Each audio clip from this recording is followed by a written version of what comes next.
Okay, I've got one in the front just because it's unpackaged, and I just feel better knowing that there's less of a chance of damage because it's the only one in the front, so nothing's going to be banging around. Okay, so today is the day that the wheels and tires go on, if you haven't noticed. Yesterday I brought my other set of wheels and tires to have them dismounted. Today they called me and said that I'm good to come in with the other ones, so the Jeep is loaded and ready to go. I'm going to drop them off and bring the old ones back, and I'm going to have to go back when they're done with the other ones. So that should be good to go. And what I'm also going to do today is, I was told that these rear fenders should be pulled, meaning that the lip right there, right in here, should be pulled out, kind of like flared a little bit. So I'm going to do that as well. And I have some exhaust leaks down under there that I'm going to have to fix as well while the car is on jacks. Seems like the best time to get it done. So as soon as I bring those wheels there, I'm going to come back and start the rest of this work on the car. And by the time I'm done, they should be done. Okay, so what I'm going to do right now is pull these fenders. So, like I said before, you're just kind of like flaring the fender. It just kind of gives more clearance for if you ever lower the car, which I plan on doing at some point. So the same applies as fender rolling. You're going to have to heat where you're going to be working, and you just kind of have to apply a little bit of extra pressure to pull this fender out just a little bit. And I don't have to do the whole thing. I just have to do a small section, maybe 6 inches long. So it shouldn't be that hard. I've heard it's easier than fender rolling itself. Let me just heat this up and start pulling.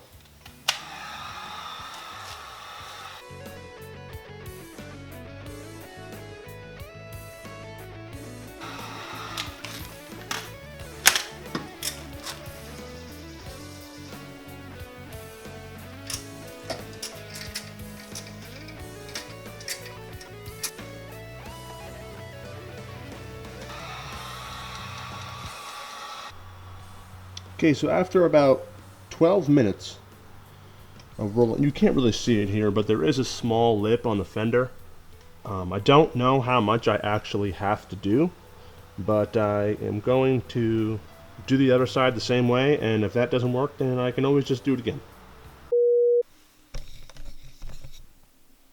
Hey guys, what's going on? Just wanted to quickly take a quick second just to talk about a page that hit me up on Instagram. They noticed a photo of my car that I recently posted. They hit me up. They're really cool guys. They hooked me up on a sweet deal for this t-shirt here that I'm wearing right now.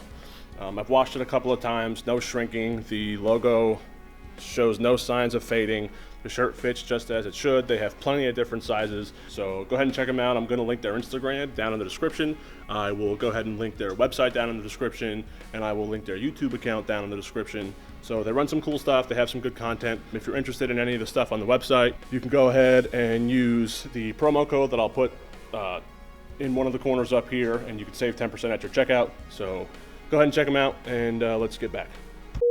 Okay, so now that that's done, I just have to go under the car and fix an exhaust leak. I don't know where it is, so it could be a few places. It could be right down there where the downpipe meets the catback exhaust, or it could be up front. I can't do anything about the lighting, so it could be up. Oh my goodness, look at this.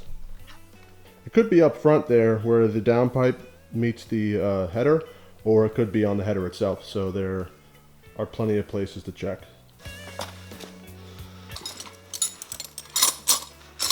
So there was this one time where I bought a bunch of tools and I put them in this bag, and I had some nice ones, and now they're not there, so now I don't.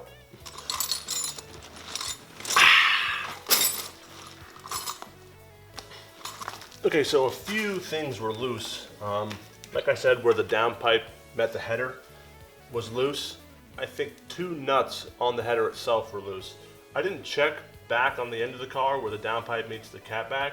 I remember the bolts were a pain in the ass, so I really tightened them hard. If that's the problem, I'll have to fix it later, but right now I don't want to, so I'm not going to, unless I have to. Okay, so I had to adjust a couple of nuts and bolts down there for the exhaust, like I had mentioned just before. I just finished pulling both fenders each side, so I'm not 100% sure that they're actually done. I don't know. I don't know how much room I actually have to have. Put the skid plate back on the bottom, so that's done. And I just cleaned my calipers so that they, the wheels were off. It was easy to do. So I just cleaned the calipers off, and now I'm just waiting for the tire shop to call me and tell me that my wheels are done. But they said that that probably won't be to the end of the day because they've got a lot of other people there right now. So my stuff, I told them, don't rush it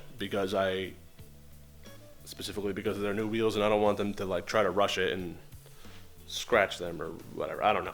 But I just said, don't rush it. And they said, that's fine. We'll just get to you through the day and take our time with it. And they said that it should be done by the time they're about ready to close. And that's about 5. So it is now like 1, I think, 1:30 or something. Okay, so I just got my lug nuts. Where the hell are they? Well, there they are. Anyway, the lug nuts just came in and the tires just finished. I just picked them up, so I'm gonna put them on and then I'll show you when I'm done. I had to change my clothes because it was so hot. Now I'm wearing shorts. So they're on, so let's see.